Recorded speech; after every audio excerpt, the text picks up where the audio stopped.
ada Bapak Rektor, ada Bapak On, Bapak Rohidin, semua wakil rektor, semua yang ada di sini dan semua muhibbin, semua pecinta ngaji yang saya hormati. Meneruskan ngaji yang sempat tertunda sudah beberapa kali. Saya memang termasuk orang yang sangat menekuni ilmu seperti yang dikatakan Pak Fathul Wahid lagi. Katakan lagi berkali-kali bahwa memang penelitian itu saya berkali-kali bilang tidak harus orang-orang pinter banget sebetulnya. Karena perangkat yang disediakan Allah ini juga menyediakan untuk orang-orang bodoh. Dan itu hikmah terbesar dari Islam. Jadi Islam ini bisa difahami orang pinter juga oleh orang-orang yang enggak pinter. Saya punya kenangan tentang ilmu astronomi. Kita belajar falak itu jelimet Pak Fathul Wahid, jelimet sekali. Ketika ada perdebatan misalnya awal Ramadan itu Ahad sama Senin. Tahun lagi misalnya Ahad, Minggu sama Senin. Karena kita ini di pesantren kalau bilang Minggu itu kadang dilarang, harus bilang Ahad. Apalagi kiainya Pak Fathul Wahid di Kudus, Kiai Torehan itu fanatik, itu enggak boleh orang bilang Minggu, harus bilang Ahad.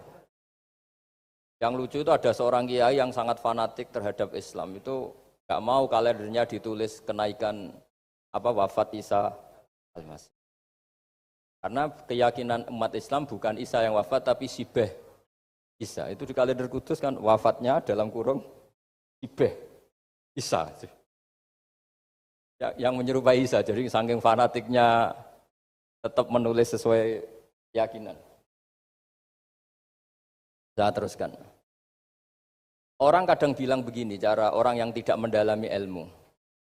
Sama-sama kiai, sama-sama ormas Islam kok beda awal Ramadan, sehingga jadi debat Ahad atau Minggu sama Senin. Saya punya mak-mak ya, kalau orang sepuh itu yang dulu ikut buyut saya, jadi saya ini generasi kelima, itu orang itu muammar, ditakdir umurnya panjang. Itu bilang gini, Gus, sebetulnya untuk tahu kalender yang benar mana itu gampang katanya. Cari tanggal 15. Nanti kelihatan siapa yang salah. Ternyata betul. Kalau dihitung Ahad, nanti 15-nya misalnya jatuh hari apa. Nanti kelihatan, ternyata pas yang dikatakan 15 versi Ahad itu bulan belum purnama.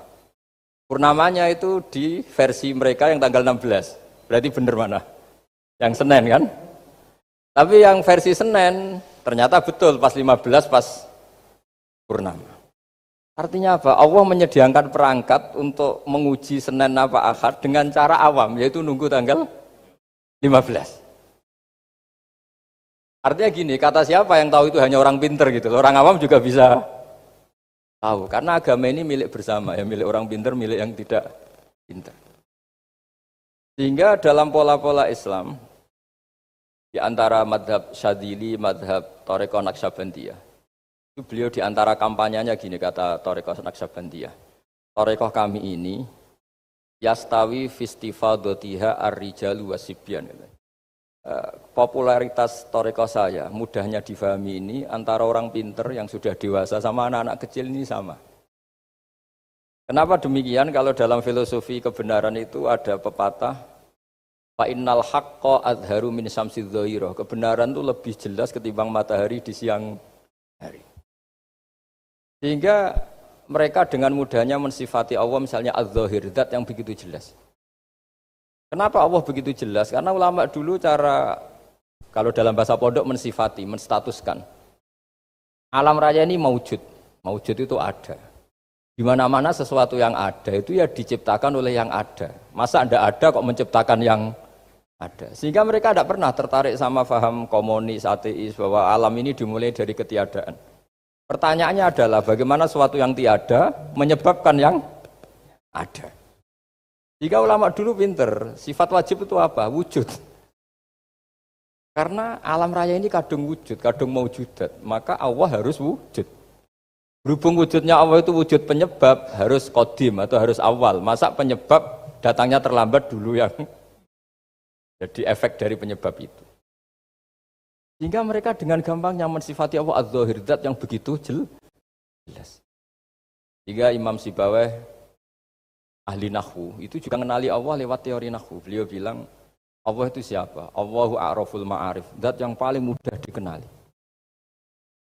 Nah sehingga tadi seperti yang dikatakan Pak Rektor, sebetulnya perangkat ilmu, seperti tadi menemukan bulan, itu diantaranya ditemukan kalau bulan tuh nggak rata, itu ya lewat teori gambar, karena sekian jarak punya akibat sekian, punya misalnya kita melihat gunung kelihatannya indah, padahal di situ ya ada lubangnya, ada pohon yang tertebang, ada pemandangan yang nggak indah, tapi gara-gara dilihat dari jauh semuanya indah.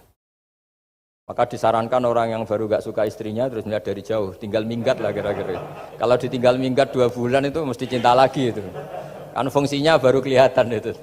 Tapi kalau dekat terus tuh mesti sama neknya lah kira-kira gitu, sama mangkelnya. Sehingga itu ya dipakai teori juga dalam silaturahim. Di agama terkenal ada pepatah zuruhibban tasdad hubban. Jadi ya jangan sering ketemu, nanti kamu gampang cinta. Kalau sering ketemu ya gampang bosen lah kira-kira seperti itu. Nah, kemudian teori-teori awam ini dikembangkan. Yang awam, jadi dulu orang menemukan matahari itu besarnya kayak apa, rembulan besarnya seberapa, itu dilihat setiap kita melihat mobil, itu jarak 1 kilo masih kelihatan sekian meter. Nanti kalau 2 kilo berkurang sekian senti, kalau 3 kilo berkurang sekian senti, terus dikalikan ya kira-kira seperti itu. Kalau rembulan masih kelihatan segede itu berarti kali sekian pengurangan tadi, terus ditemukan. Makanya kita Pak Fathul Wahid yang di pesantren, yang memang serius ngaji, itu di situ ada ilmu falak, itu ditemukan sebelum ada teknologi. Jadi kita tahu gerhana itu lamanya berapa, terus yang kena gerhana sisi mana, terus itu dihitung. Karena dari dulu sains, ilmu itu di atas teknologi. Jadi kalau keyakinan kita di pesantren, teknologi itu hanya menyumbang nggak sampai 30%. Jadi orang bisa menemukan pesawat misalnya itu karena melempar batu, kalau masih ada tekanan batu itu tidak akan jatuh. Padahal batu itu tidak ada mesinnya, asal ada tekanan dia tidak jatuh. Terus dihitung, kecepatan berapa yang menjamin sesuai itu tidak jatuh. Hanya ditemukan pesawat, meskipun mau landing harus tetap banter, karena kalau tidak banter jatuh. Itu dihitung, artinya dari sains dulu, baru ditemukan teknologinya untuk gimana supaya tetap kecepatan sekian itu ketika mau landing. Nggak boleh pesawat direm, kalau direm ya jatuh karena tadi seperti batu dilempar dia nggak jatuh ya kalau masih ada tekanan. Sehingga instrumen itu ditemukan juga di bab tauhid. Saya punya kitab namanya Hasyatut Turmusi, dikarang ulama top Indonesia namanya Syekh Mahfud At-Turmusi. Itu beliau cerita Imam Al-Amudi itu ulama top. Tapi dia itu unik, tiap ngajar santrinya itu ngajar matematika. Ngajar ilmu eksak. Terus ditanya, sampai muridnya itu ragu, ini guruku masuk surga enggak, ini kiai kok hanya ngajar matematika. Ya kira-kira ngajar, ya seperti mahasiswa jenengan kan, ini rektor masuk surga enggak, ngomong teknik terus gitu loh. Tapi gurunya kayaknya enggak terima, diudhoni santrinya itu enggak terima, karena beliau seorang wali. Murid-muridnya itu bermimpi. Ini penting saya ceritakan, mungkin agak aneh di dunia kampus ya, di bab ini. Kalau dalam teori kita, Pak On itu, mimpi sama nyata, melihat itu otoritatif mimpi. Ini yang agak aneh di ilmu pesantren. Jadi melihat jenengan langsung dengan mimpi itu otoritatif mimpi. Karena mimpi, ru'yal mukmin dijamin oleh Rasulullah sama dengan 46 juz'un minan nubuwah. Jadi persennya itu besar sekali, 46%. Dari juz'un minan nubuwah, otoritatifnya. Nah tentu tidur yang benar. Logikanya gini, kata-kata kitab-kitab menjelaskan. Orang kalau melihat langsung itu pasti terpengaruhi oleh cinta atau tidak cinta, senang atau tidak senang, sedang butuh apa enggak. Jadi kalau saya sedang butuh dengan Pak Rektor itu melihatnya dengan penuh harapan. Jadi kalau saya sakit mau mati itu senang lihat dokter karena ini harapan, Rektor nggak ngefek gitu kan gitu. Tapi kalau saya politikus, ngelihat ketua partai itu lebih respect ketimbang melihat dokter. Jadi gara-gara banyak kepentingan ini melihat itu nggak pernah jujur gitu. Nggak pernah jujur. Jadi kebodohan manusia justru karena melihat itu kalau dalam teori kita. Makanya kalau dalam teori pesantren itu kebalik. Anna sunyamun wa idza matu intabahu. Manusia itu hakikatnya tidur, baru setelah mati bangun. Misalnya kita di dunia nganggap uang itu penting, harta itu penting, jabatan penting. Setelah kita mati ternyata yang paling penting itu hanya sujud. Karena kamu itu kenangan ketemu Allah terbaik itu sujud. Yang kita anggap penting di dunia semuanya tidak penting. Yang kita anggap sepele kayak sholat ternyata itu super penting. Tapi sadar itu nunggu nanti di akhirat. Ya, saya ini termasuk syukur yang sadar sebelum sampai akhirat. Jadi termasuk orang yang beruntung lah gitu. Nah, kenapa mimpi itu begitu penting? Karena tadi ketika orang tidur itu off semua, sistem sarafnya, sistem apanya. Yang ada hanya pengendalian Tuhan. Karena dia tidak bisa mengendalikan dirinya sendiri. Apalagi kalau tidurnya benar ya tentu pakai wudhu, terus pakai doa-doa, terus menghadap kayak mayit itulah, standar mayit itu menghadap ke kiblat kayak posisi mayit itu. Jika dia ada intervensi pada dirinya sendiri, ya tidak punya keinginan dari dirinya sendiri. Kamu kan nggak bisa ingin, wah tidur ingin ketemu wanita cantik, kan tidak bisa nentukan gitu. Akhirnya ya benar-benar hanya milik Allah. Apalagi kalau kita bacanya benar, terus pikirannya benar. Makanya uniknya dalam Islam adalah doa mau tidur dengan wiridan setelah sholat itu ajarannya Nabi banyak mau tidur. Wiridan subhanallah 33, alhamdulillah 33, Allahu akbar 33 dan disempurnakan seterusnya itu. Itu ijazah Nabi kepada Sayyidah Fatimah itu untuk mau apa? Tidur. Bismika wada'tu jambi wa bismika arfa'u. Sampai doanya panjang. Allahumma aljatu zuhri ilaika. Panjang sekali doa mau tidur. Saya yakin jenengan ndak hafal dan ndak. Paling ya bismika wada'tu jambi apa? Bismika Allahumma ahyawamu. Itu sebagian ustadz bilang itu doa ngaji katanya. Gitu. Ada seorang ustadz saking mangkelnya, ibu sudah baca doa ngaji? Belum, tak diwarai. Bismika Allahumma ahya bismika wa amut. Wah itu kan doa mau tidur Pak Ustadz. Iya biasanya kalau ngaji tidur.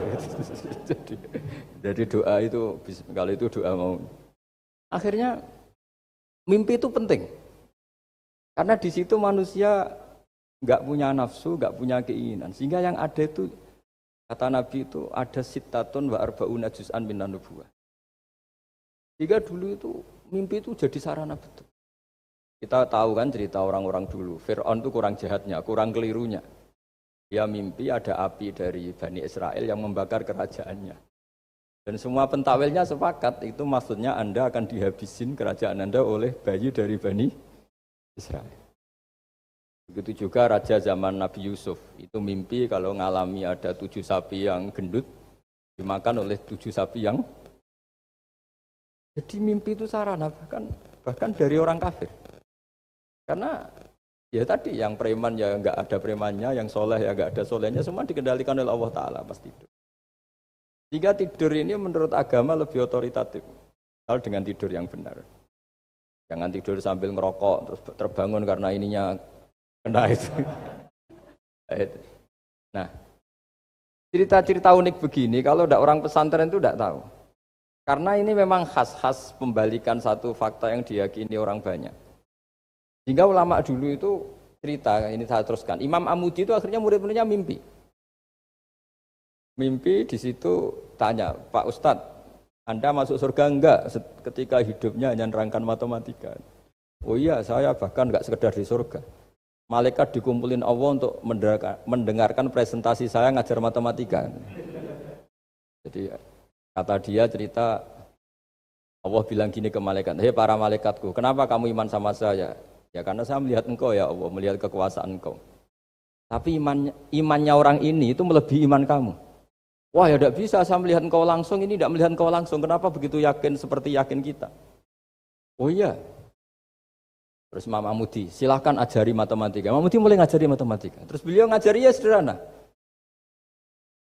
Angka 2, 3, sampai ribuan, sampai jutaan. Itu bin nisbat ilal wahid, nisbatun wahidah. Yaitu nisbatul far'i ilal asli.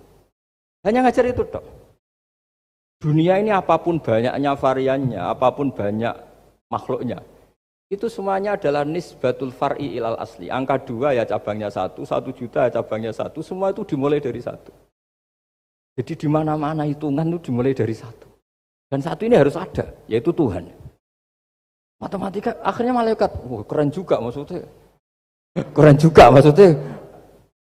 Akhirnya Allah bilang, dan itu didawuhkan juga oleh Rasulullah SAW, tuba liman amana bi walam yaroni. Yang hebat itu imannya orang yang enggak melihat saya.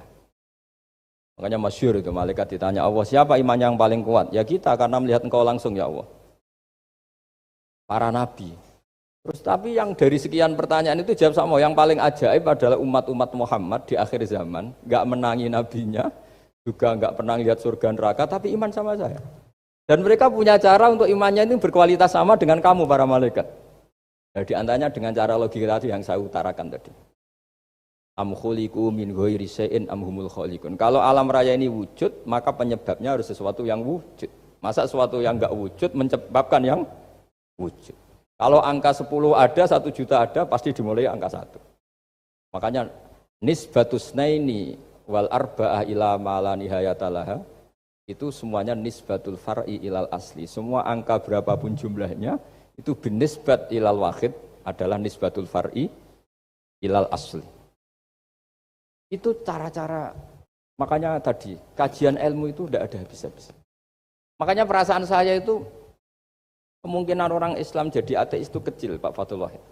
Saya punya kitab, ini saya ulang lagi, kitab calon wali. Kenapa saya sering cerita wali? Kalau di kampus itu kan orang inginnya ya jadi dekan, jadi rektor, atau jadi menteri lah kira-kira gitu.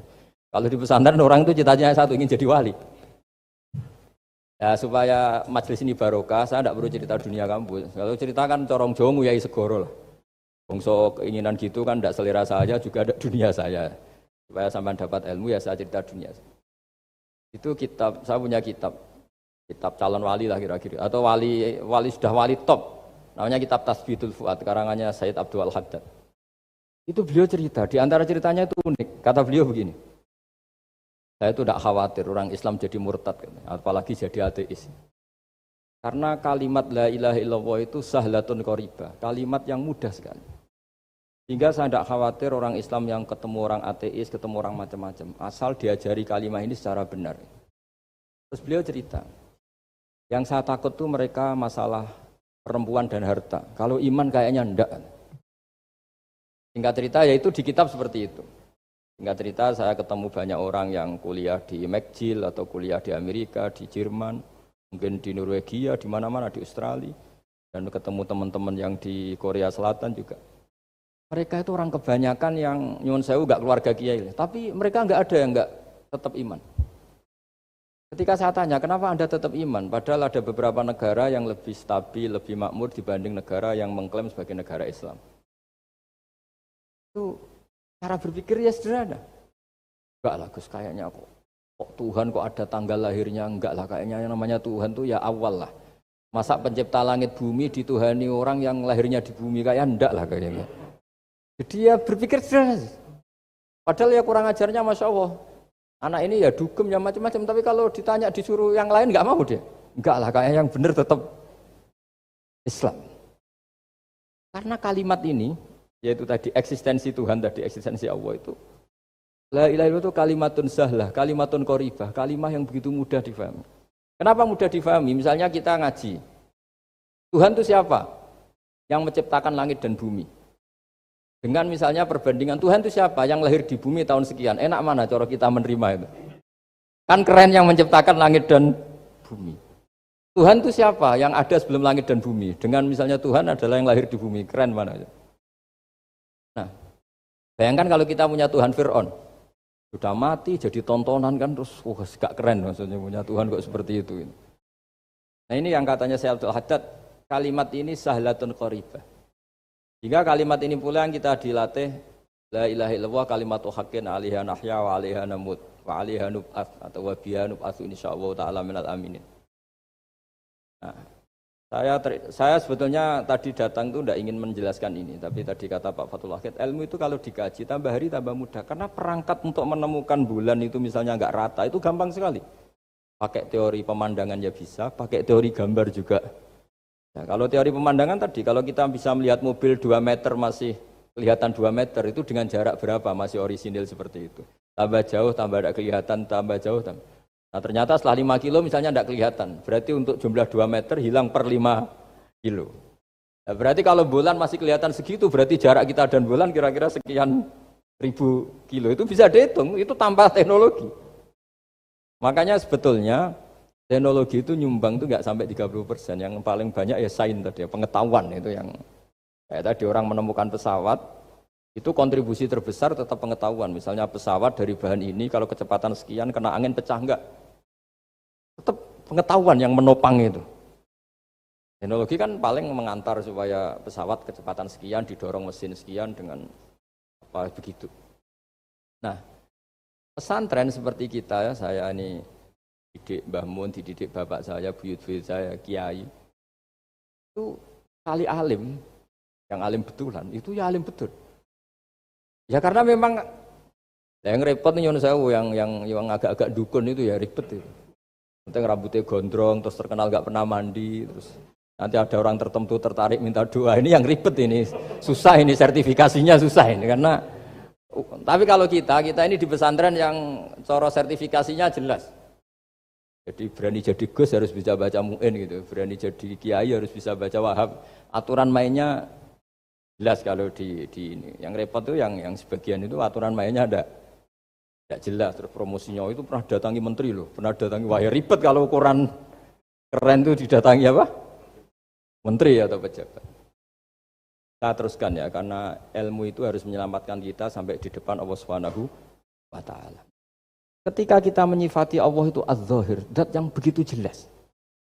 Itu kalau kita kan kok begitu jelas padahal nggak bisa dilihat, terus kita sendiri tidak pernah melihat. Tapi eksistensi Tuhan sebagai Tuhan, itu al-wajibil wujud, itu jelas sekali karena nggak mungkin suatu yang wujud diciptakan oleh yang tidak wujud. Kenapa harus awal? Masa pencipta datangnya terlambat? Terus juga harus bako itu abadi atau al-akhir kalau dalam bahasa Quran. Masa zat yang superior kemudian kalah sama yang diciptakan?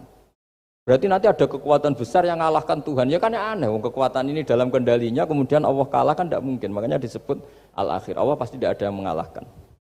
Terus diantaranya lagi disebut qiyamuhu binafsihi. Kalau dalam bahasa Quran disebut al-qayyum. Zat yang berdiri sendiri. Gak boleh Tuhan butuh yang lain. Kalau butuh yang lain berarti bergantung pada yang lain. Dan nggak usah jadi Tuhan lah kalau masih butuh yang lain. Sehingga karena kekuatan ini, saya ulang lagi, karena kekuatan ini, ketika anak-anak mahasiswa kuliah di Jerman atau di Swiss, di negara-negara yang lebih bahagia ketimbang negara yang mayoritas Muslim, itu mungkin mereka tertarik sama sistem negara itu karena ada jaminan sosial ini. Saya nggak pernah tertarik sama Tuhannya negara itu. Karena dihitung-hitung tadi Tuhannya mesti keren kita gitu. Jadi, nah ini cerita ke saya Abdul Haddad. Kata saya Abdul Haddad, kamu tidak usah khawatir lah umat Islam murtad atau jadi ateis gitu. Karena penjelasan tauhid Islam itu begitu jelas. Jadi by design manusia itu pasti nerima tauhid kira-kira gitu. Jadi ini pentingnya adz-dzahir. Jadi Allah itu begitu apa? Jelas. Tapi Allah juga mensifati dirinya al-batin. Nah, al-batin itu gak mudah dikenali. Kenapa? Karena tubuh kita desainnya ini profan.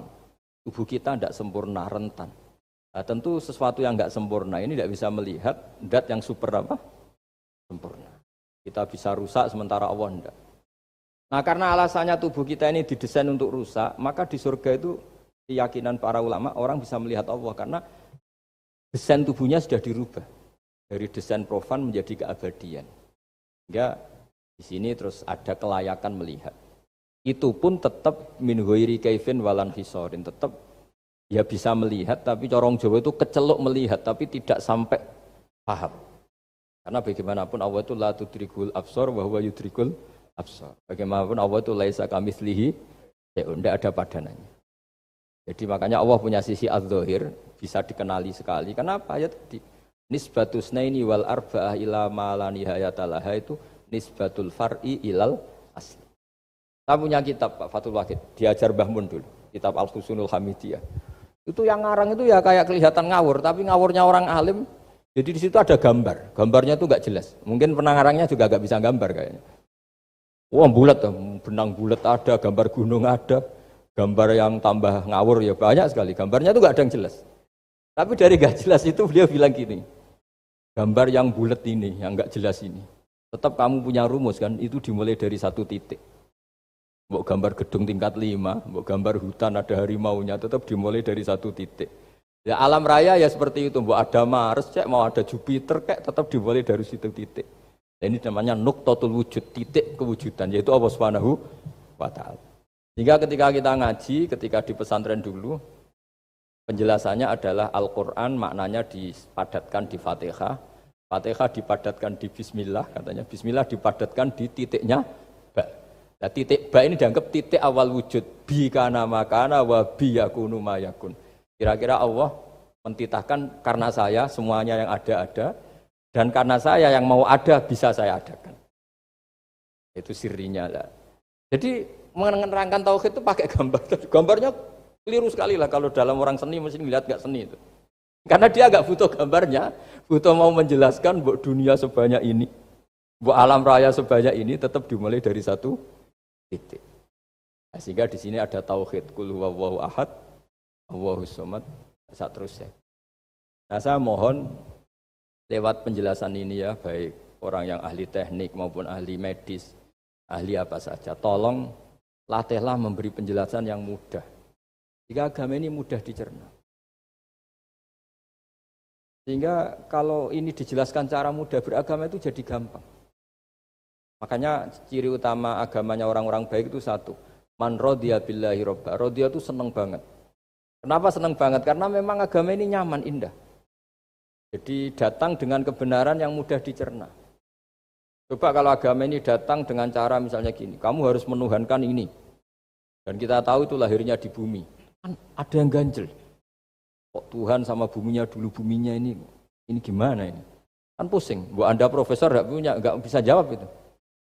Tapi kalau Tuhan itu adalah yang ada sebelum langit dan bumi kan, ya iyalah masa Tuhan terlambat datangnya kan terus enak itu menerimanya itu. Makanya di antara kekalahan Fir'aun berdebat, ya Nabi Musa ya Nabi lah, juga proses ya. Nabi Musa ketika ditanya Fir'aun, wa ma rabbul alamin, Tuhan kamu itu siapa? Jawabnya Nabi Musa, Rabbus samawati wal ardi, yang menuhani langit dan bumi. Itu Fir'aun masih bisa ngeles. Saya jalan-jalan kemana-mana, yang dituhankan saya, berarti yang Tuhan ya saya dong. Ma'alim tulakum min ilahin apa? Ghairi, kata Fir'aun. Soal Tuhan kamu di langit, begini kata Fir'aun. Haman dipanggil, Haman bikinkan piramida yang paling tinggi. Saya ingin melihat Tuhannya Musa. Musa bingung kan? Padahal kalau naik piramida nanti Fir'aun pun tidak bisa melihat Allah kan?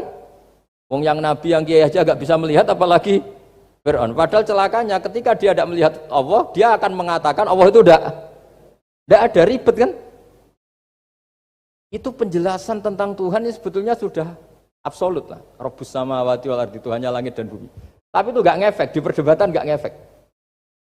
Yang ngefek adalah ketika Musa bilang gini, Rabbukum wa rabbu abaikumul awwalin. Yang nuhani buyutem. Wah kaget, pengawal-pengawalnya langsung doiman meskipun secara siron, secara rahasia. Iya, nak Quran pangeran berarti buyutnya rada pangeran. Kan pangerannya putu nih, berarti buyutnya wah ribet kan? Ya kalau Fir'aun Tuhan, bapaknya tambah Tuhan kan, mbahnya buyutnya. Akhirnya kata pengawal Quran, geblek tenan Fir'aun. Artinya apa? Kadang argumentasi yang sudah benar, yaitu Tuhannya langit dan bumi kan ya benar lah. Tapi itu tidak ngefek, di perdebatan tidak ngefek. Yang ngefek adalah ketika Rabbukum wa rabbu abaikumul awwalin, yang nuhani nenek moyang kamu. Orang mulai mikir, kalau Fir'aun itu Tuhan, lalu nenek moyangnya Tuhannya siapa? Jadi ini seninya, makanya di antara syarat Nabi, jadi Nabi itu sidik, amanat, tabligh, fatona. Fatona itu ada kecerdasan. Dulu Nabi ya sering dibully, jangan kira Nabi itu enggak sering dibully, sering juga Pak Rektor. Jadi ada unta itu kena kudis. Kudis itu ya jenis penyakit menular lah. Nabi dengan teori tawakalnya, Nabi itu punya dua teori, kadang pakai teori tawakalnya, kadang pakai teori preventif. Makanya Nabi pernah ngendikan kalau ada penyakit menular di situ, kamu jangan di situ. Itu pakai teori preventif. Tapi kadang Nabi pakai teori tawakal. Nabi menghentikan la adwa wala tiarutan. Tidak ada penyakit menular. Terus orang-orang yang ya usil lah kira-kira gitu. Ada unta kena kudis dijejerkan yang waras. Ternyata yang waras ikut kudisen lah, ikut sakit. Menang orang ini. Ya Rasulullah ini saya jejerkan ternyata yang enggak tertular jadi tertular. Padahal engkau bilang enggak ada penyakit menular. Nabi jawabnya lucu. Paman a'dal awwalah. Kalau yang pertama ini tertular siapa? Dia dikira Nabi itu kalah karena melihat unta yang kedua. Ternyata Nabi enggak, ketika dipanggil ya Rasulullah ini unta agak gudikan, tak jajarkan yang kudisen, ternyata ikut kudisen. Berarti penyakit itu Menular. Tapi Nabi jawabannya faman a'dal awal. Lalu yang kena penyakit pertama tertular oleh siapa? Wah itu asli dari Allah. Ya maksud saya seperti itu kata Nabi. Nah itu yang dikatakan fatona. Jadi Nabi itu harus punya sifat apa? Fatona. Karena dengan kecerdasan itu Nabi bisa berargumentasi. Kayak tadi. Ketika Fir'aun dikatakan Allah yang menuhani langit dan bumi, Fir'aun masih mengklaim dia Tuhan. Karena di mana-mana dia dituhankan. Saya ketika diingatkan bahwa kamu anak seorang manusia, punya bapak, punya kakek, punya buyut, punya canggah kalau bahasa Jawa. Lalu kalau kamu yang Tuhan, dan Tuhan dimulai Anda, lalu mbah-mbah kamu Tuhannya siapa? Gak bisa jawab kan? Akhirnya banyak punggawa yang saat itu iman. Jadi iman itu bisa menghunjam kepada siapa saja termasuk yang orang-orang topnya Fir'aun. Sehingga ketika Fir'aun rapat Musa harus dibunuh besok, tangkap besok. Bagian mereka itu membocorkan informasi itu. Datang ke Musa, tadi malam kita ikut rapat, keputusannya Anda dibunuh, maka larilah kamu. Itu barokahnya iman. Artinya ya karena logika Musa lebih masuk akal, ya mereka lebih percaya sama Musa. Gara-gara profesi ya tetap kerja, dan yang mulai ribet dunia. Ya mulai ribet. Jadi makanya kamu jangan tanya, kaifa hukmul mukmin sing yukhfi imanahu, bagaimana hukumnya orang mukmin yang menyembunyikan imannya demi aman. Ya tidak usah kamu jawab. Kalau kamu jawab boleh, ini kok kayak pecundang. Kalau kamu jawab haram, pernah terjadi itu. Wa qala rajulun mu'minum min ali fir'auna yaktumu imana. Ini khazanah ya. Jadi saya mohon mengkaji Islam itu harus dengan sisi-sisi yang bisa difahami orang pinter juga orang bodoh. Kata Imam Ghazali banyak itu. Karena hadatin itu harus difahami orang pinter juga orang bodoh. Terus contoh yang paling populer tentu sering saya utarakan masalah iddah. Iddahnya orang terceraikan itu 3 kali masa suci. Kalau menurut Abu Hanifah 3 kali masa haid. Orang pinter tahulah kalau perempuan sedang haid, menstruasi pasti sedang tidak hamil. Sehingga kalau dia sudah haid 3 kali ada kepastian tidak hamil. Kalau tidak hamil artinya apa? Gak ada sperma dari zaut awal, suami pertama yang jadi anak dia. Padahal tujuan iddah adalah nanti kalau di hubungan suami istri sama suami kedua, jelas anaknya suami kedua. Tapi kalau andaikan tidak ada iddah kan, malam hubungan suami istri, pagi bentrok, cerai, terus kawin, kumpul suami istri lagi, terus nanti anaknya itu anaknya siapa? Kan nggak jelas. Kalau sampean bisa klaim lewat DNA, DNA juga mungkin secara ilmu objektif Pak Rektor, masalahnya juga bisa disuap kan? Saya sering dibantah orang-orang itu. Wah Gus, DNA itu otoritatif karena gini-gini nggak mungkin, bohong kamu. Ya DNA-nya nggak bohong, pegawainya bisa disuap kan? Kayak nggak tahu manusia apa nggak tahu Indonesia, nggak tahu terus. Itu yang sensitif itu, yang mulai wilayah sensitif itu. Kayak nggak tahu manusia apa kayak nggak tahu Indonesia. Manusia aja ya sudah. Berarti Anda sangat nasionalis. Jadi ribet kan? Maka dianjurkan ada iddah. Dengan iddah selesai berarti benar-benar perempuan ini baru atur rohmi, rahimnya steril dari unsur mani, zaut, wal. Dan kalau 3 kali masa suci itu artinya apa? Kira-kira 3 bulan. Kira-kira ya. Wal mutallaqatu yatarabbasna bi anfusina salah satu apa? Pertanyaannya kalau 3 bulan, andai kan tidak pakai teori ilmiah, menstruasi itu sudah teori ilmiah. Ada yang tanya ke saya, Gus kenapa harus sampai 3 kali, padahal menstruasi pertama pasti sudah ada hamil. Saya jawab, menstruasi pertama itu namanya keluar darah. Nggak ada jaminan kalau itu haid, bisa saja keluar darah karena kaget, karena kecelakaan, karena apa. Sehingga kalau misalnya perempuan diceraikan, Gus saya sudah haid. Yang jamin kalau itu haid siapa? Maksudnya keluar darah dengan makna tidak hamil. Bisa saja keluar darah kali ini faktor kaget ya, atau faktor kecelakaan. Tapi kalau sampai 3 bulan, karena per bulan haid sekali, itu meskipun haidnya keliru, haid keliru itu misalnya sebetulnya itu enggak darah haid, tapi darah penyakit, istikhadah, kan tetap kelihatan. Masa 3 bulan enggak bleeding Joro-Jowo? Kan mesti bentuknya tubuh sudah berubah. Artinya kata ulama-ulama, agama ini enggak bisa hanya mengacu ilmu. Kalau mengacu ilmu, haid sekali sudah cukup. Tapi kenapa harus 3? Karena 3 kali, orang awam tahu semua kalau itu sedang hamil atau tidak hamil. 3 bulan dari dicerai kan kelihatan kalau hamil ya bentuk tubuhnya sudah rubah, kalau enggak Intinya agama ini harus agama yang mudah difahami orang pinter, juga difahami orang yang tidak pinter. Kayak tadi bulan tadi, saya juga gak ngira kalau orang goblok jadi pinter itu. Jadi ini cerita ya. Jadi supaya kita meskipun di lembaga kampus, di lembaga modern, jangan lupa tradisi-tradisi kebodohan ya diabadikan lah kira-kira. Karena bodoh itu kadang ya penting. Makanya kalau cerita di dunia wali itu kaca, Anda boleh gak nerima cerita ini, tapi Anda harus percaya kalau kekuasaan Allah itu tidak terbatas. Kenapa orang Madura begitu mencintai kiai? Sebetulnya niatnya ya agak baik, tapi ya nggak baik tapi baik. Ada santri itu Madura, dia saking percaya sama kiai itu ya khidmah, bikin teh, masakan kiai, mijitin kiai, pokoknya waktunya diberikan semua untuk kiai. Dan dia nggak pernah ikut ujian. Apalagi ujian kelulusan disertasi dokter nggak pernah dia. Kalau sekolah nggak pernah ikut ujian. Sudah ya saya ridho jadi orang bodoh, sementing ikut jenengan. Suatu saat orang ini mati, kiainya tuh pusing, waduh mati. Nah, ini di dalam alam mimpi itu, kamu boleh nggak percaya, nggak wajib percaya memang. Ini kan ada akidah, jadi tidak wajib percaya. Ditanya sama malaikat, Marabbuka, Tuhan kamu siapa? Jawabannya lucu, malaikat kamu itu gimana? Gimana-mana tanya sama orang pinter, orang bodoh kok kamu tanya? Pusing kan malaikatnya.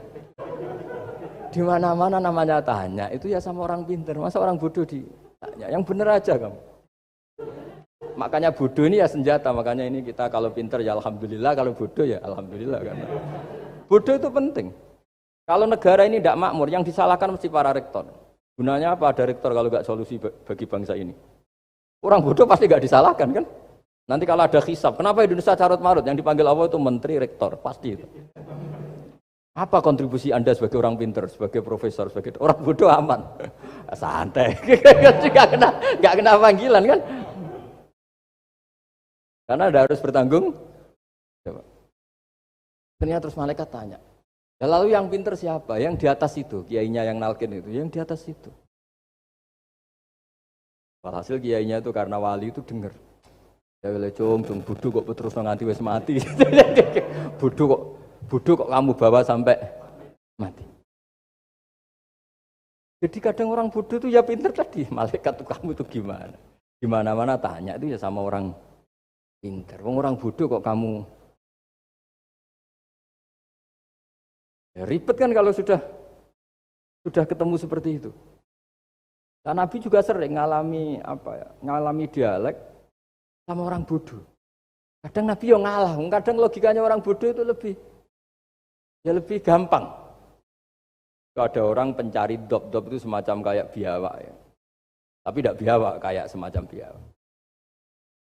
Ketemu Nabi, kamu tahu kalau saya ini Rasulullah? Tidak tahu ya. Ya kamu harus iman kalau saya ini Rasulullah. Hatta yu'mina laka hadad dop. Ya kalau hewan ini iman sama kamu ya saya iman. Ribet kan ukurannya itu. Untung Nabi betul. Terus Nabi tanya, Dop, kamu tahu kalau saya Rasulullah? Terus Dopnya saat itu bisa bicara, asyhadu annaka Rasulullah, terus baru iman. Imannya tanya, kenapa kamu iman sama Rasulullah? Hewan aja tahu kalau dia Nabi, apalagi manusia.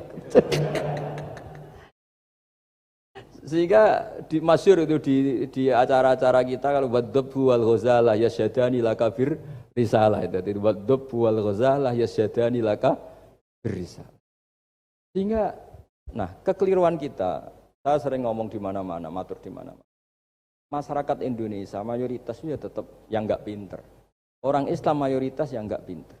Lalu orang enggak pinter ini diabaikan sehingga mereka enggak jadi energi yang luar biasa untuk mengawal Islam atau mengawal Indonesia. Itu keliru menurut saya. Menurut saya orang-orang yang nggak pinter pun itu punya nurani. Zaman kita dijajah Belanda, itu tidak semua orang rektor, tidak semua orang profesor, tidak semua orang kiai, tidak semua orang alim. Mereka orang-orang yang nggak terpelajar, tapi tetap tahu caranya melawan apa? Belanda, melawan penjajah. Karena tadi manusia ini diciptakan itu sudah punya pengetahuan. Seperti mukadimah dibaca Pak Rektor, Iqra wa rabbukal akram alladzi 'allama bil qalam 'allamal insana ma lam ya'lam. Jadi bawaan manusia itu akan tahu untuk sesuatu yang perlu diketahui meskipun dia orang bodoh. Tahu lagi meskipun mereka orang apa? Orang bodoh. Nah, di sini ini Islam datang yastawi fistifadatiha fistifadati syariah ar-rijalu wasibyan, bahwa ukuran kebenaran itu adalah siapapun mudah tahu bahwa angka 2, angka 3, angka 5 itu adalah far'ul wahid, cabang dari angka 1. Fal aslu huwal wahid, yang asli adalah angka 1. Dan 1 ini harus 1. 0, itu ditemukan untuk setelah ada angka 1, jangan keliru kamu. Tanpa ada angka 1 tidak ada 0, 0, ada gunanya kalau ada 01. Misalnya ada orang bilang, tapi kan ada 0,5, tetap saja harus ada angka 1, nggak bisa. Kamu bayangkan 0,5 kan karena ada 1. Artinya apa? Kamu bilang separuh dari 1. Tapi itu pun karena sudah ditemukan aljabar. Makanya kalau dalam matematika Arab, mungkin di sini banyak orang eksak. Kalau matematika Arab itu mudah sekali, Pak. Orang Arab itu nggak mau bilang 2,5. Misalnya zakatnya tijarah itu 2,5. Itu kan kalau kita zaman SD kan garap porogapit. Orang Arab nggak mau. Saya pernah cepet-cepetan garap matematika, yang ahli matematika sama saya, itu cepet saya. Karena saya pakai matematika bodoh. Justru itu gampang. Kalau orang Arab cara berpikir gini, kalau bilang 2,5 itu rubu'ul usur. Apa? Rubu'ul usur. Dari rubu'ul usur gini, 1/4 dari 1/10. Jadi misalnya 100 1/10-nya berapa? 10. Setelah 10, 1/4-nya berapa? 2,5. Jadi bertahap, rubu'ul usur. Jika misalnya gitu, 1 juta kan angkanya nolnya kan 6. Kalau kamu porogapit 2,5 kan keweselan dia porogapit. Kalau orang Arab gampang, 1 juta 1/10-nya berapa? 100. 1/4-nya 25. Berarti 2,5-nya 1 juta 25.000. Orang Arab bilangnya rubu'ul usur. 1/4 dari 1/10. Jadi di 1/10-kan dulu baru di 1/4. Jadi lebih cepat. Sampai pakarnya tanya, Gus kok bisa gini? Wah, aku anak kiai ngawur. Saya ini, makanya banyak orang pesantren itu pintar matematika. Sebetulnya matematika model, ya sebetulnya kayak agak model bodoh itu. Tapi itu gampang, orang awam gampang.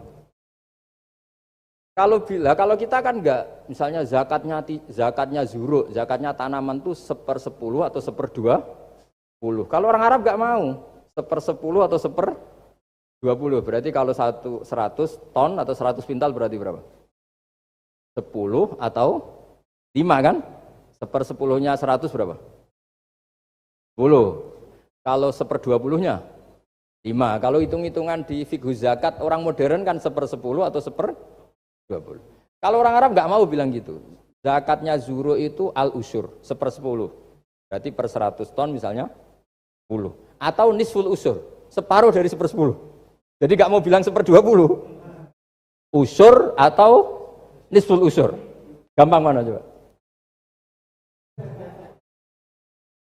Ya kan, usurnya kan 10. Kalau nisful usur 5 atau 1/20.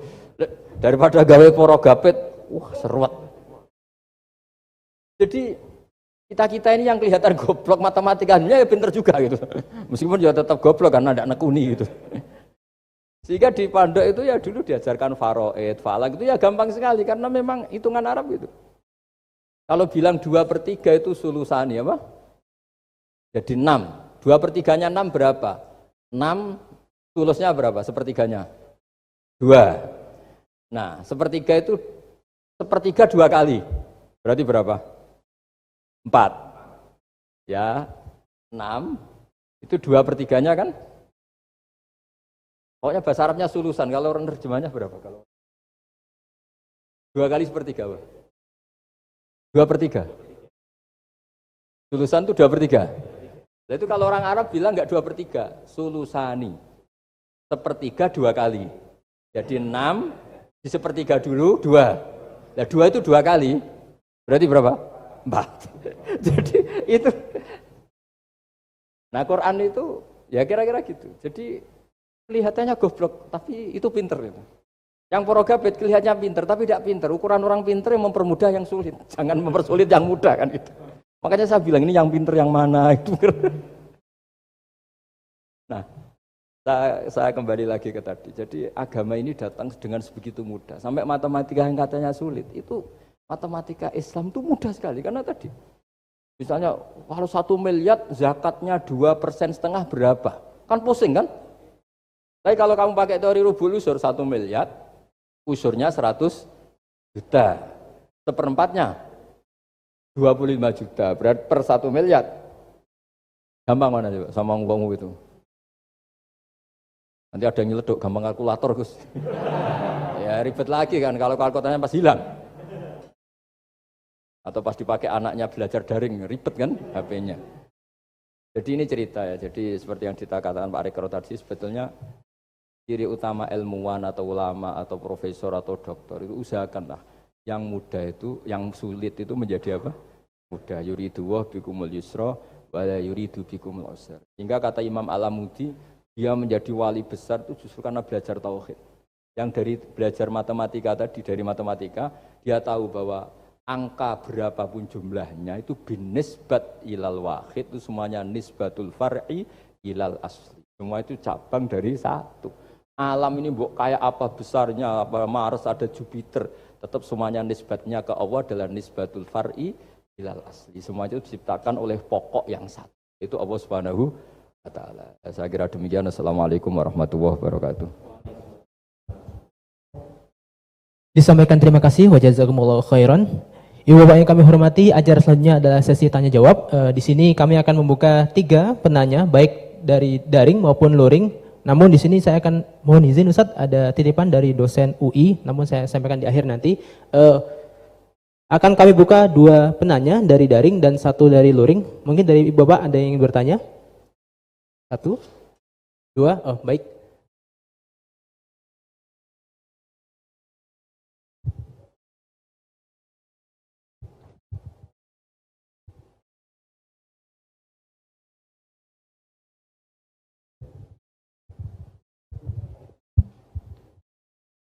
Assalamualaikum warahmatullahi wabarakatuh. Mohon berkenan Gus, saya mau bertanya karena saya bodoh akan bertanya kepada yang pintar ini. Biar nggak disalahkan. Mana ya langsung ke pertanyaan, lebih penting mana antara pintar dengan cerdas? Karena ada anekdot Madura itu. Ya. Karena orang Madura kan terkenal anekdotnya ya. Pada suatu saat di sekolah SD itu ada upacara, kemudian ada di anekdot itu ada menteri yang menanyakan kepada salah satu guru bahwa yang bendera ini berapa tingginya. Oleh guru itu manggil murid untuk naik ke tiang bendera itu untuk mengukur tingginya yang bendera itu. Kemudian sama seorang pejabat itu ditegur, kenapa susah-susah dinaikin tiang bendera itu? Enggak ditidurkan aja biar tidak mengundang bahaya. Dijawab oleh seorang guru tadi, tadi Bapak kan menanyakan tingginya tiang bendera.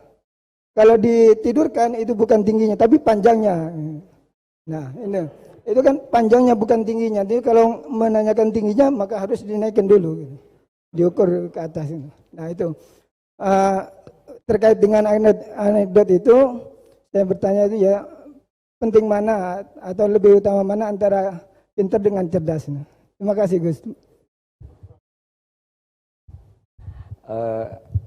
Ini karena pertanyaannya anekdot, saya jawabnya juga anekdot. Itu kalau kita di pesantren itu gudangnya, itu kan biasanya korbannya orang Madura, tuh kasihan juga sama orang Madura. Kalau mereka ketangkep polisi ditanya, sudah tahu ini pelanggaran, tahu Pak? Kenapa tetap melanggar? Gak tahu Bapak di situ sih. Jadi itu kan cerminan pikiran kita semua. Kalau gak melanggar itu bukan karena takut aturan, takut ketangkep polisi. Sudah tahu kalau pelanggaran, tahu Pak. Kenapa melanggar? Enggak tahu Bapak di situ. Ribet kan? Nah, tapi sebetulnya jawaban dari pertanyaan jenengan itu ya sebenarnya Anda pasti tahu lah. Ini kan antara cerdas dan pinter itu mungkin ya pinter itu ya cerdas, cerdas ya pinter. Yang jelas mengetahui sesuatu yang semestinya itu ya kecerdasan, dan mengetahui itu ya namanya pinter gitu. Cuma tadi yang menterinya memang tanyanya ketinggian, di mana-mana yang bentuk tinggi itu ya begini gitu kan. Kalau begini orang sudah bilang bentuk panjang gitu. Jadi ya dalam hal ini ya pinter dan cerdas anak SD tadi yang naik tadi. Karena ya tetap dia memang benar-benar ngukur ketinggian itu, bukan kedataran. Nanti lama-lama ini bukan panjang Pak, tiduran. Tapi itu memang di beberapa dunia wali itu dunia yang memanfaatkan kepintaran dan kecerdasan. Misalnya banyak wali yang ibadahnya itu biasa. Ditanya, kenapa kamu ibadahnya biasa? Loh, Allah itu enggak diuntungkan oleh ibadah saya. Ya sudah, saya ibadah standar saja lah yang wajib-wajib. Makanya di dunia wali itu lebih ngeri guyonannya. Ada seorang wali doa di multazam, ya Allah ampuni dosa saya, ampuni, dan ini tempat mustajab, saya berdoa supaya saya tidak dosa lagi. Itu jawabannya unik.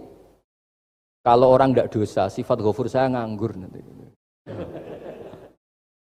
Jadi saya ini ghafur itu pemaaf. Kalau nggak ada yang salah, lalu ini gimana ini? Nggak ada objeknya lah kira-kira gitu.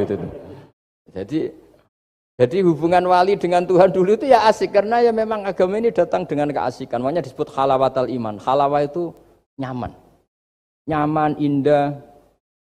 Makanya Nabi itu kalau mensifati sholat, wa qurratu aini fi sholat, nyaman saya ketika sholat, karena Allah itu jamil, Allah itu indah, sehingga ya nyaman. Lalu saya itu kalau mikir mati itu Pak Rektor itu ya takut kadang-kadang, wah dikubur terus ditinggalkan gitu, ribet kan. Tapi kalau setelah saya ngenangen, dulu ketika saya janin di perut ibu ya nggak tahu cara hidup, ternyata saya hidup dengan cara yang saya nggak tahu.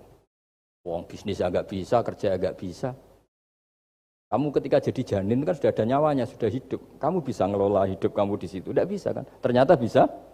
Makanya Allah mengingatkan wa id antum ajinnatun fi butuni ummahatikum. Kalau kamu janggal hidup kamu di kuburan, apa kamu tidak pernah hidup di kuburan?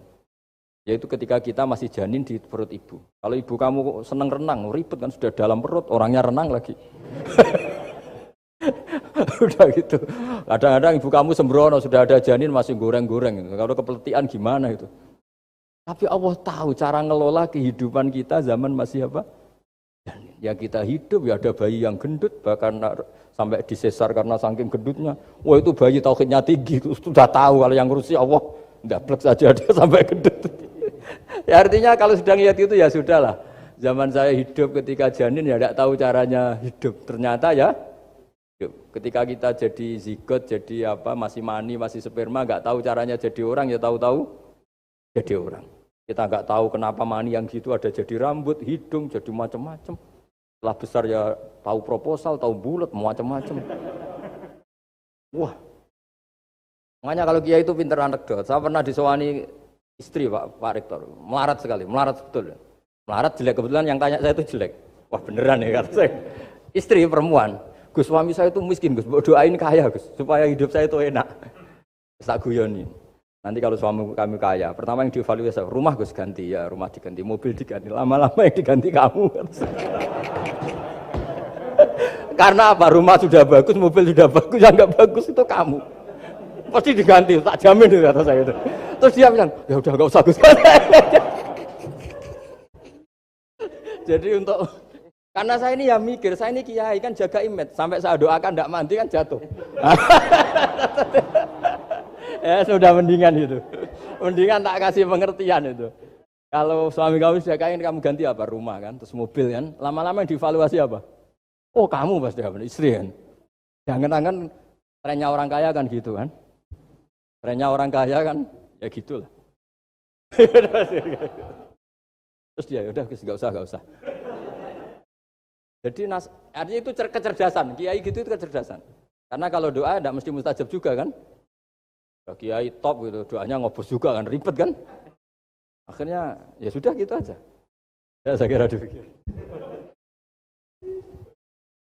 Tes. Bismillah. Assalamualaikum warahmatullahi wabarakatuh. Gus, saya yang bertanya, tadi antum sempat membahas tentang sifat-sifat Allah yang sempurna. Beberapa hari yang lalu ada teman saya yang tanya ke saya, Mbak Nafilah, kebetulan anak ini memang baru hijrah gitu ya, baru belajar Al-Quran, baru baca-baca. Dia tanya, Mbak Nafilah, Allah itu boleh nggak disifati sama sifat yang mohon maaf kurang baik seperti makar, penipu atau yang lain, karena Allah kan sangat sempurna.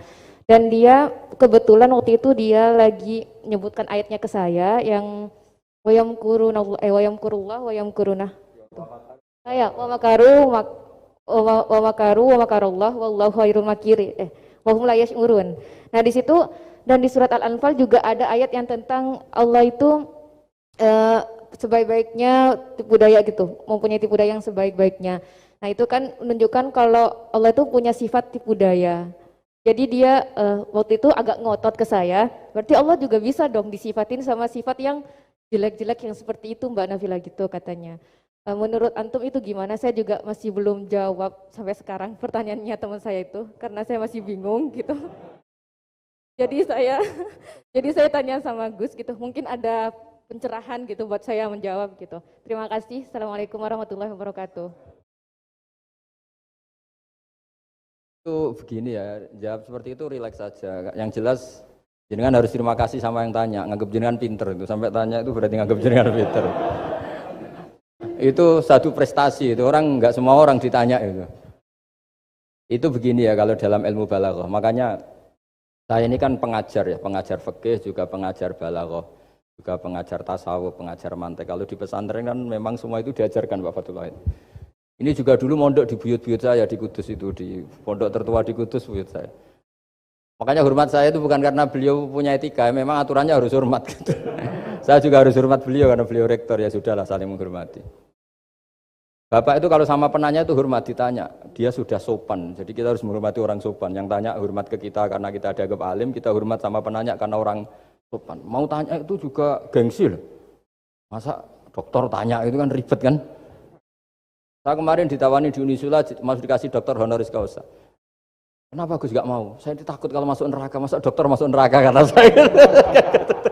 Kan ya tidak lucu juga itu. Akhirnya dokter-dokter itu, iya Gus, saya udah pernah kepikiran ya.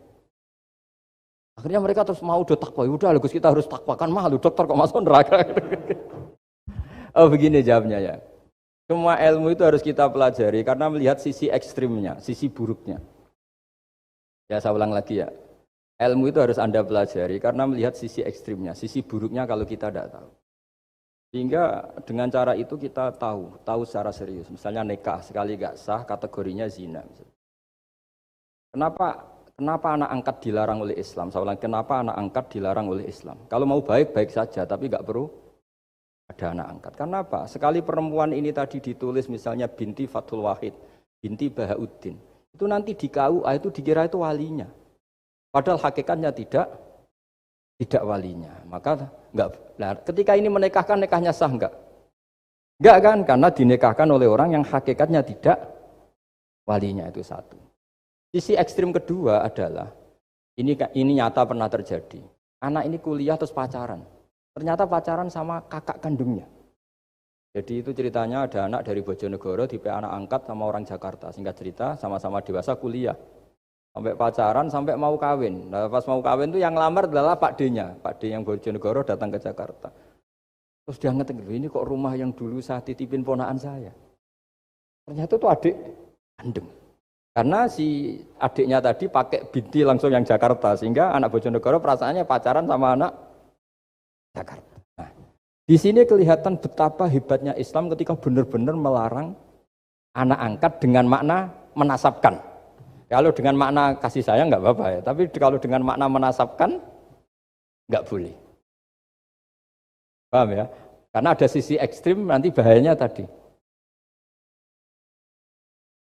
Terus, nah ilmu balaghah juga gitu. Di antara ilmu sisi ekstrimnya ilmu balaghah adalah kalau kamu tidak memahami balaghah, maka kamu akan mengatakan Quran ini bohong.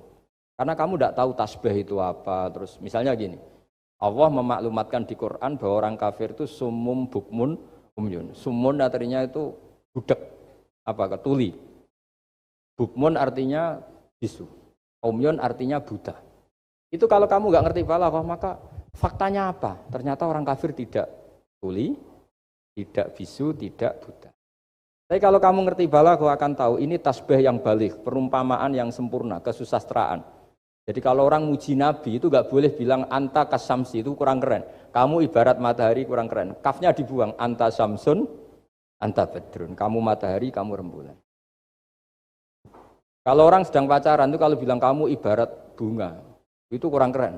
Wah kamu ya bunga saya itu kan terus keren kayak itu balaghah. Nah, Di antara balaghah itu ada namanya wal ityan bil kalimah lil musyakalah. Jadi mendatangkan kalimat bukan dengan makna semestinya tapi lil musyakalah. Musyakalah itu perimbangan. Wa makaru wa makarawah. Mereka bermakar dengan tipu daya. Wa makarawah, dan Allah pun melakukan itu. Berarti Allah menipu daya mereka. Ya enggak. Kalau dilakukan orang baik itu namanya kecerdasan. Tapi kalau dilakukan orang dolim itu namanya tipu daya. Jadi misalnya gini, ada orang bikin alarm supaya maling itu terdeteksi atau pakai CCTV, itu namanya kecerdasan. Tapi kalau maling pakai CCTV untuk kalau nyolong, ngerti pergerakan yang punya rumah. Jadi sama-sama melakukan itu, tapi beda. Sama mati juga gitu. Ketika kita pecundang, matinya mati sangit gitu. Tapi ketika kita pahlawan, matinya mati syahid. Artinya ya sama-sama mati. Nah, di balaghah itu ada istilah musyakalah. Musyakalah itu ayat itu sebenarnya banyak, Mbak. Ada yukhadi'una Allaha wa huwa khadi'uhum wa yamkuruna wa yamkuruwah wa makaru itu banyak. Jadi di antara sisi yang harus kita pelajari dari ilmu balaghah adalah kalimat itu banyak yang tidak semestinya.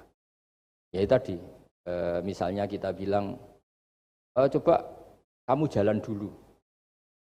Kalau kita bawa mobil, maksudnya mobil itu jalan, kita duduk. Tapi kalimatnya tetap, sudah kamu jalan dulu. Mau naik mobil kok dibilang jalan. Jadi berdiri juga gitu. Ya yuhal muddathir kum fa'angzir. Kum berdirilah kamu. Berdiri maknanya mengurus sesuatu yang serius. Itu orang Arab bilang berdiri. Jika disebut wayuki munas sholat. Dan mereka mendirikan sholat. Apa semua sholat itu bentuknya berdiri? Nah, nuruti cangkem elek kan protes ya? Makanya begitu juga sholat. Sholat itu harus menghadap kiblat. Yang benar aja, kalau pas sujud menghadap apa coba? Menghadap tanah kan? Jadi kalau nurutin bahasa ini nggak ada yang benar gitu. Maka berhati-hatilah dalam bahasa, karena bahasa itu nggak jelas. Kalau kamu sedang senang istri kamu, mesti bilang gini, wah saya cinta kamu karena kamu cantik. Harusnya istrinya tersinggung. Sehingga gini, berarti suatu saat kalau saya jelek, Anda sudah tidak cinta. Kan? Kebetulan para istri tidak pinter, sehingga dipuji gitu ya seneng. Sebetulnya itu tidak pujian, itu bahaya itu. Berarti dia mencintai saya sejauh saya masih cantik. Kalau enggak, ya sudah macam-macam. Dan ya rata-rata macam-macam betul itu. Artinya bahasa itu nggak usah dimaknani. Makanya saya kemarin bilang sama Pak Rohidin itu, Bu ya UI itu kalau ngaji misalnya Bukhari dengan pemaknaan ulama. Karena maknani bahasa ini satu pekerjaan yang kalau tidak ulama tidak bisa. Apalagi bahasanya Rasulullah SAW. Bahasa itu susah. Dalam keseharian saja kita maknani susah, apalagi bahasanya Quran dan hadis. Ya contoh paling gampang gitu. Wa yuqimunas sholat, mendirikan sholat. Kita berdiri tegak demi bangsa ini. Memangnya perang harus berdiri, kadang harus di Arab kan? Jadi bahasa itu selalu sering, kalau di balaghah disebut hakikat dan majas. Ada makna hakikat, ada makna. Dan itu harus kita kaji. Kalau enggak ya fatal, memang hasilnya fatal. Kalau enggak ya. Makanya saya dulu ketika ngaji itu ya banyak santri yang agak kurang ajar betul. Sampai Sangyu Rajana gini Pak Khalil, Anda orang teknik pasti tahu. Gus, soft paling baik itu yang mana? Soft awal kata saya gitu. Baru agak baik kedua, ketiga. Ya kalau gitu gampang Gus, masjid tuh bikin selatan utara, semuanya soft jadi awal. Selagi bentuknya barat timur pasti ada 2, 3. Paksa mereka di soft awal dengan desain masjid Selasa Utara apa? Bukan manjang ya, selatan utara sehingga semuanya di soft awal. Terus dia tanya lagi, lalu soft paling baik mana? Yang sisi kanannya imam kan itu urutannya. Ya sudah imamnya letakkan paling selatan. Sehingga semua makmum posisinya di kanan. Ya kalau itu anjuran Islam ya didesain sak bangunannya. Ribet itu. Coba kalau kamu jadi kiai ditanya gitu mangkel apa enggak? Wah ini kurang ajar betul orang ini. Selagi bangunannya memungkinkan soft 2, 3, pasti nanti ada soft 2 dan dipaksa saja, yaitu tadi. Bangunannya memanjang selatan utara, imamnya diletakkan paling selatan. Terus saya gantian tanya, perdebatan NU dan Muhammadiyah, dan itu kalau mau dianalisis secara ilmiah, sebetulnya normal semua. Karena teks hadis itu memang butuh pemaknaan. Nabi, saya beritahu ya, Nabi itu kalau habis sholat, itu memang di semua teks itu akbala ali nabi wajih. Saya sering ketemu tokoh-tokoh Muhammadiyah ya baik-baik saja. Ketemu tokoh NU ya baik-baik saja. Karena ini masalah teks. Saya ulang lagi, karena Rasulullah SAW idan sorofa min sholatihi akbala alaina biwajhi. Nabi setelah sholat itu menghadap ke musolli, ke makmum. Kira-kira kalau Indonesia menghadap ke timur. Tapi di sebagian riwayat, Nabi itu kalau habis sholat itu melakukan sesuatu yang menunjukkan kalau dia sudah selesai sholat. Jadi filosofinya itu yang penting memaklumatkan kalau beliau sudah sholat. Karena dulu itu begini, Nabi itu kan tokoh sentral ya, beliau akramul khalqi, beliau sayyidul anbiya wal mursalin.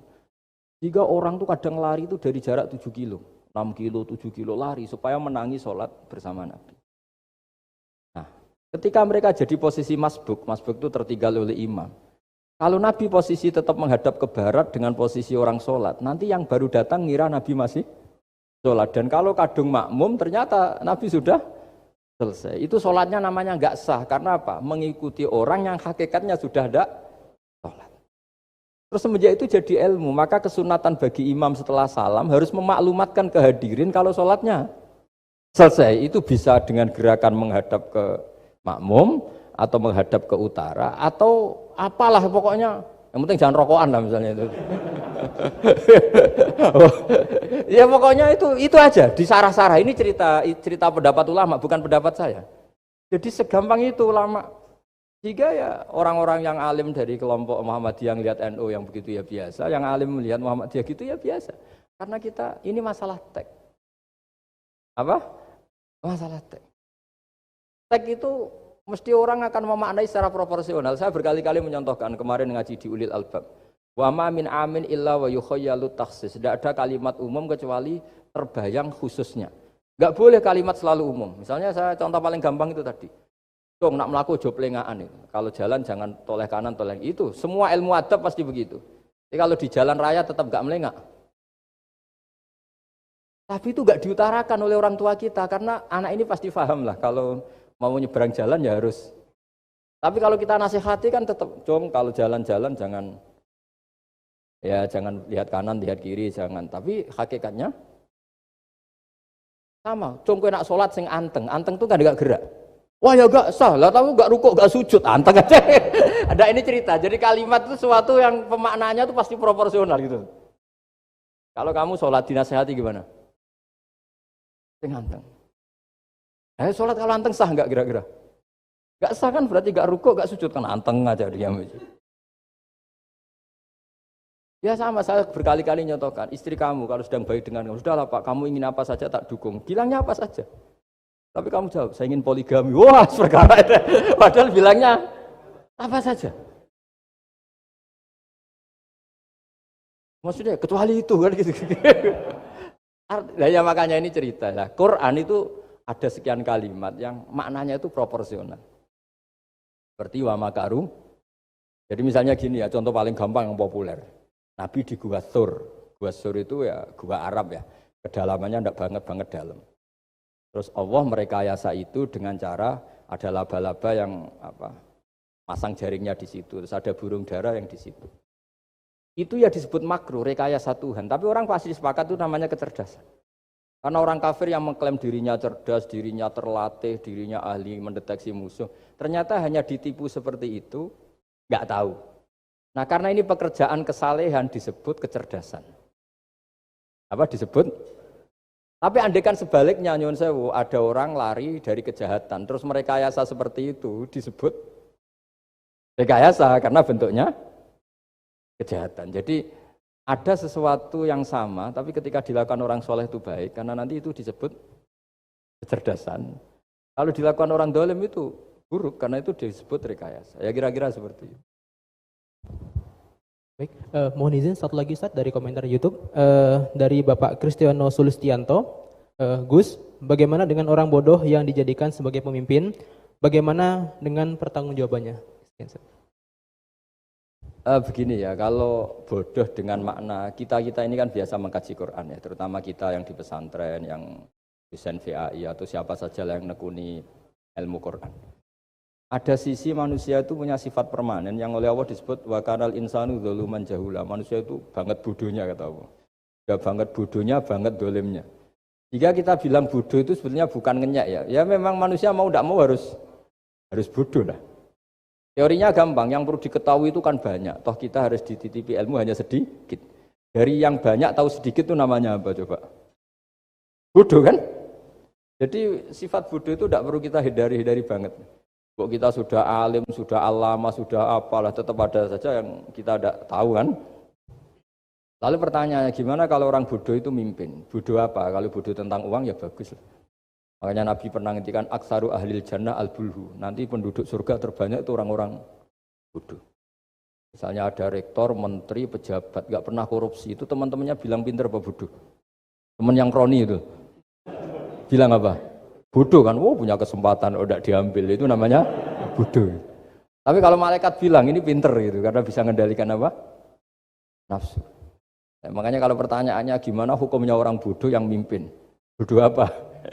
Kalau bodoh cara mimpin ya memang keliru betul. Wong bodoh cara mimpin kok tetap mimpin. Tapi kalau dia bodoh, nggak tahu caranya korupsi, nggak tahu caranya selingkuh, nggak tahu caranya nggak bener, itu ya pinter itu. Karena Nabi itu yang unik kadang muji itu aksaru ahlil jannah al-bulhu, masyhur hadis itu. Kebanyakan penduduk surga itu orang-orang. Sampai Mbah Mun tuh kalau guyon ya lebih guyon dibanding jenengan. Kata Mbah Mun gini, aku itu saake hak, suar wargane wong-wong bodoh, saake, kenaan malaikat. Kan di surga itu orang akan dikasih sesuai keinginannya. Wong diso-diso itu taunya makan enak kan dada, terus uduk gitu. Terus bayangkan cantik itu ya orang ya kayak gitulah, orang desa rodok melek sidik ya cantik, terus bangir sidik ya. Karena surganya memberi yang diinginkan, akhirnya menunya ya itu saja. Karena dia kan nggak pernah makan pizza, terus nggak pernah melihat orang cantik Pakistan, Turki, jadi seleranya ya itu. Jadi kata Mbah Mun, mulane wong sing pengalaman, jadi kok surgane mewah. Itu kan bayangkan kamar mandi, mungkin ya kamar mandi di kampungnya kan itu udah bagus ini. Ya saya tidak tahu apa betul begitu apa enggak, ini guyon. Nah bodoh ya seperti itu, jadi kalimat bodoh itu ada bodoh beneran, itu memang benar-benar bodoh. Tapi di beberapa ilmu tasawuf, bodoh itu kadang dipuji, yaitu tadi aktaru ahlil jannah al-bulhu. Kebanyakan penduduk surga itu orang bodoh, ya kayak kita. Kalau kita rektor atau menteri keuangan atau pejabat, kok tidak korupsi, itu kata teman-teman KKN kita itu apa namanya? Bodoh kan, ada kesempatan kok nggak dimanfaat. Tapi kata orang-orang baik itu pinter. Pemimpin ya gitu Pak Rektor, jadi saya merasakan jadi kiai. Saya itu gak suka mimpin. Saya sebetulnya takut kalau orang ini tidak mandiri, semua kok tanya kiai, semua tanya. Kadang orang sangat percayanya kiai itu ngasih nama anaknya saja tanya kiai, padahal bisa baca kitab. Kadang ya dia doktor dari Al-Azhar. Kamu itu ngalim kok, nama saja tanya kiai, apa memang kamu gak bisa? Wah biar barokah Gus kalau nama dari jenengan, ribet kan? Ini kan ribet. Akhirnya saya tidak mau, barokahnya tidak mau itu terus mereka mau memberi nama sendiri. Makanya kata bapak saya itu kalau ono imam masjid wis tuwek ngimami terus, itu gak istiqomah hak jenenge, mau digenti. Jadi artinya kalau ada seorang imam masjid tuwek sudah batuk masih ngimami saja. Di satu sisi itu pinter ya, di mana-mana kalau ada yang tua sama yang muda ya didahulukan yang tua. Tapi kalau pertanyaannya itu kalau di bab adab, tapi kalau nanti temanya regenerasi, ini tersangka enggak? Ya saya ulang lagi ya, ada imam tua, sudah batuk-batuk. Kalau temanya akhlak dibenarkan, di mana-mana kalau ada yang tua yang jadi imam ya. Tapi kalau temanya regenerasi, tersangka kan dia. Nah ini lainnya gimana ini kok enggak regenerasi? Artinya gini, makanya saya bilang kalimat bodoh beneran apa bodoh yang relatif nisbi. Jadi manusia itu seperti itu, makanya disebut wakanal insanu zaluman jahula. Di bab adab dia benar jadi imam, tapi kalau babnya regenerasi, makanya kalau jadi pemimpin berkali-kali, makanya benar Indonesia dibatasin 2 periode. Harusnya kalau teori pengalaman, benar mana presiden ketiga sama kedua? Benar ketiga kan lebih punya pengalaman. Tapi kalau dibalik, pakai teori regenerasi, memangnya orang Indonesia hanya dia tok yang bisa jadi presiden? Tapi kalau pertanyaannya, yang belum pernah jadi presiden sama yang pernah jadi presiden, kira-kira mimpinnya tahu mana? Kalau ya manusia itu bisa dibolak-balik gitu. Makanya saya berkali-kali bilang agama yang urusan sosial itu tidak ada pakemnya. Gimana hukumnya orang soleh berteman orang fasik yang dugem yang apa? Buruk. Gak boleh orang soleh berteman orang fasik, takutnya ketularan. Tapi kalau dibalik, boleh nggak orang soleh membina orang fasik? Boleh, bisa bina kalau berteman. Kamu bisa bina orang tanpa berteman. Tapi kalau pertanyaannya, boleh nggak orang baik berteman orang buruk? Boleh kan? Takut terkontaminasi. Tapi kalau dibalik, boleh nggak orang baik membina orang buruk? Boleh, bisa bina kalau berteman. Boleh nggak berteman sama orang buruk? Jadi makanya di sini ini kalau sudah sosial itu ada muktadul hal namanya kalau dalam pesantren itu. Konteksnya apa? Apa? Konteksnya apa? Makanya sekarang ada Covid itu juga gitu. Wah ini enak copet itu. Polisi nggak boleh nangkap, jaga jarak Pak. Jadi kalau nyopet ya sekarang, kalau maling sekarang. Kalau mau ditangkap saya positif. Itu kan ribet kan itu. Jadi itu betul benar nyata. Saya kan punya santri polisi banyak Pak. Kemarin saya ke Semarang cerita. Yang cerita itu reskrim dia kasat. Itu cerita. Kemarin tuh ada Gus maling sudah ditangkap lepas. Itu yang jenis positif. Itu gak ada yang berani nangkep itu. Jadi polisi hanya ngepung tok. Bingung gitu. Polisi ya takut mah positif orangnya. Dikepung, pokoknya kalau lari tembak sambil nunggu tim APD yang lengkap baru ditangkap. Ya saya kira demikian. Disampaikan terima kasih wa jazakumullahu khairan. Acara selanjutnya